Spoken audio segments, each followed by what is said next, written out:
بسم اللہ الرحمن الرحیم۔ السلام علیکم ورحمۃ اللہ وبرکاتہ۔ یوٹیوب کے البشیر اسلامک چینل سے آپ کی بہن فرزانہ بشیر آپ سے مخاطب ہے۔ میری طرف سے تمام مسلمانوں کو حج کی مبارکباد ہو۔ اور کل عید کا دن ہے۔ عید کے دن کے حوالے سے میں آپ کے لیے ایک خاص وظیفہ لے کر آئی ہوں کہ آپ عید کے دن پڑھیں، اور وہ وقت، ایک خاص وقت جس ٹائم پہ دعا قبول ہوتی ہے۔ تو سب سے پہلے میں ایک حدیث آپ کو بتاؤں گی، ترمذی شریف کی حدیث ہے۔ حضرت بی بی عائشہ رضی اللہ تعالی عنہ نے فرمایا کہ رسول پاک صلی اللہ علیہ وآلہ وسلم نے ارشاد فرمایا، 10 ذی الحج میں ابن آدم کا کوئی عمل خدا کے نزدیک خون بہانے سے زیادہ پیارا نہیں، اور وہ جانور قیامت کے دن اپنی سینگ، بال اور کھروں کے ساتھ آئے گا، اور قربانی کا خون زمین پر گرنے سے قبل خدا کے نزدیک مقام مقبول میں پہنچ جاتا ہے، لہٰذا اسے خوش دلی سے کرو۔ تو پہلی بات تو یہ ہے کہ جب قربانی کی جاتی ہے، قربانی کرتے وقت دعا قبول ہوتی ہے۔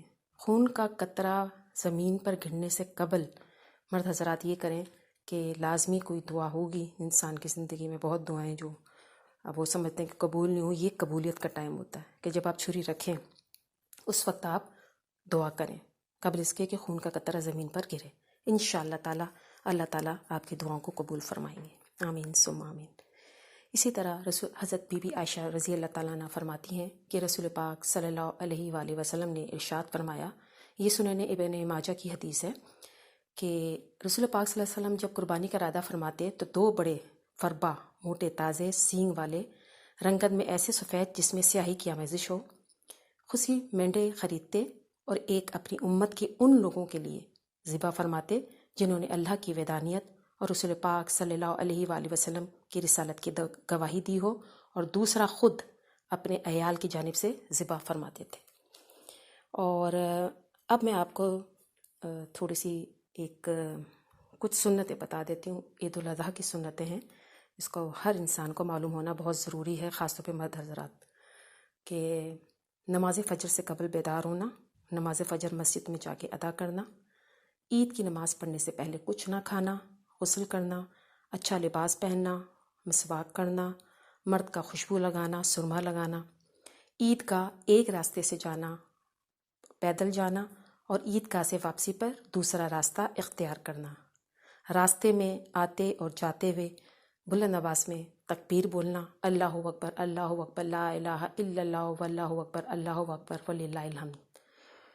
پہلا نوالا قربانی کے گوشت کا کھانا، جانور کو ذبح کرنا، اس کے 3 حصے بنانا، ایک رشتہ داروں کے لیے، ایک غریبوں کے لیے، اور ایک اپنے لیے مختص کرنا۔ یہ سنتیں ہیں جو رسول پاک صلی اللہ علیہ وسلم ادا فرمایا کرتے تھے۔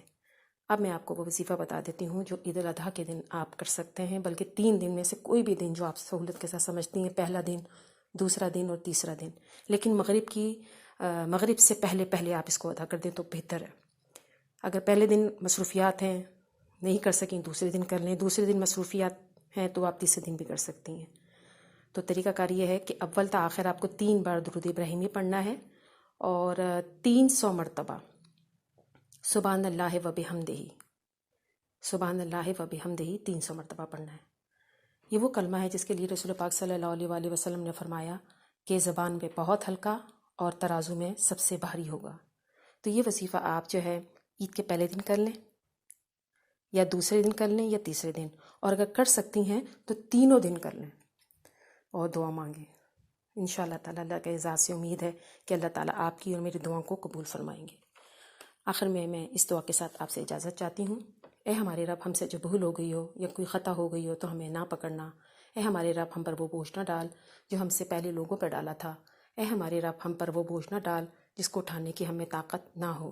ہم سے درگزر فرما اور ہمیں بخش دے اور ہم پر رحم فرما، آمین ثم آمین۔